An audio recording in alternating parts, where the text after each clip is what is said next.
Saatnya berpetualangan, datang ke Taman Pelangi. Bersama teman-teman semua, yuk kita saling membantu. Aku punya tas berlari dengan si Joko.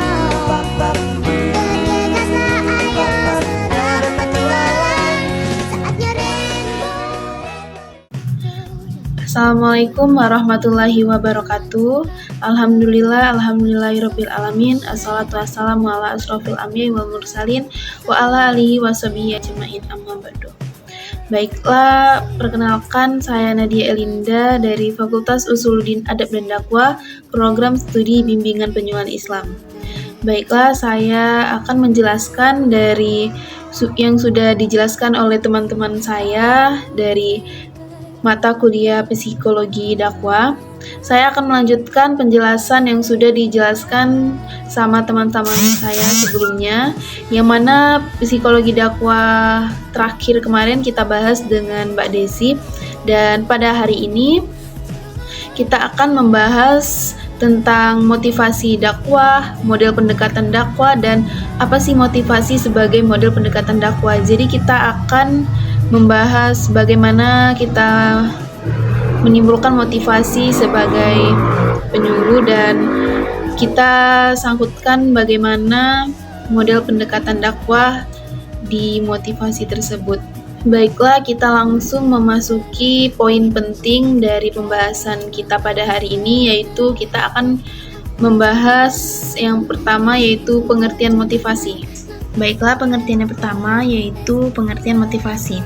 Motivasi adalah dorongan yang mempengaruhi individu untuk melakukan tindakan atau mencapai tujuan tertentu. Terdiri dari kebutuhan, harapan, dan keinginan. Motivasi dapat bersifat seperti keinginan untuk berkembang dan meraih pencapaian pribadi, seperti imbalan dan pengakuan dari orang lain.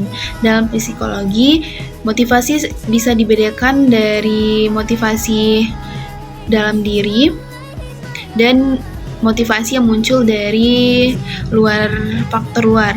Pemahaman tentang motivasi sangat penting dalam berbagai konteks seperti pendidikan, pekerjaan, karena dapat membantu merancang strategi yang efektif untuk meningkatkan kinerja dan mendorong individu atau kelompok untuk mencapai tujuan yang diinginkan. Dengan demikian, motivasi berperan kunci dalam pengembangan diri dan pencapaian kesuksesan. Baiklah, kita memasuki pengertian yang kedua, yang mana peran motivasi dalam berdakwah.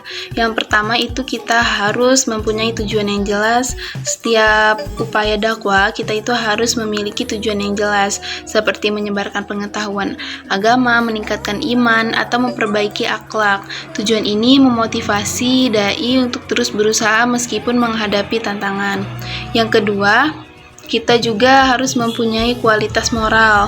Motivasi yang baik berasal dari niat yang tulus. Seorang dai yang ikhlas ingin membantu orang lain memahami agama dengan benar akan lebih mampu menarik perhatian dari hati audiens. Yang ketiga itu ada di pendekatan yang menarik. Menggunakan metode yang menarik seperti cerita inspiratif atau contoh kehidupan nyata dapat memotivasi orang untuk lebih menerima pesan yang disampaikan. Selanjutnya kita juga harus mempunyai empati dan pendekatan personal. Memahami kebutuhan dan tantangan audiens dapat memotivasi dai untuk menyampaikan pesan dengan cara yang relevan dan mudah diterima. Selanjutnya itu juga ada di pendidikan berkelanjutan. Dai yang terus belajar dan meningkatkan diri akan memiliki motivasi yang lebih tinggi untuk mengajar, sehingga pesan dakwah menjadi lebih kredibel dan berpengaruh. Yang terakhir itu ada di dukungan komunitas.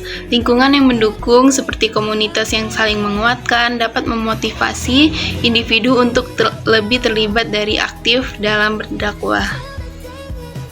Baiklah, kita masuk poin yang ketiga, yaitu motivasi sebagai pendekatan berdakwah. Yang pertama kita itu ada di motivasi sosial, yang kedua ada di motivasi pendidikan, dan yang ketiga itu ada di motivasi budaya, yang keempat itu ada di motivasi politik, dan yang kelima itu ada di motivasi personal, dan yang terakhir itu ada di motivasi kelompok. Dari yang sudah saya jelaskan, dari 3 poin tersebut, saya mendapatkan kesimpulan, yaitu motivasi dan pendekatan berdakwah dalam penyuluhan itu sangat penting untuk menyampaikan pesan agama dengan efektif. Penyuluh harus memiliki niat tulus dan menyelesaikan materi dengan budaya setempat agar relevan. Metode interaktif seperti diskusi dapat meningkatkan partisipasi klien dan menggunakan teknologi dan media sosial juga membantu menjangkau lebih banyak orang. Pendekatan yang empatik dan pemahaman terhadap kebutuhan klien tersebut dan membangun kepercayaan dengan evaluasi dan tidak lanjut. Penyuluh dapat memberikan dampak positif yang berkelanjutan.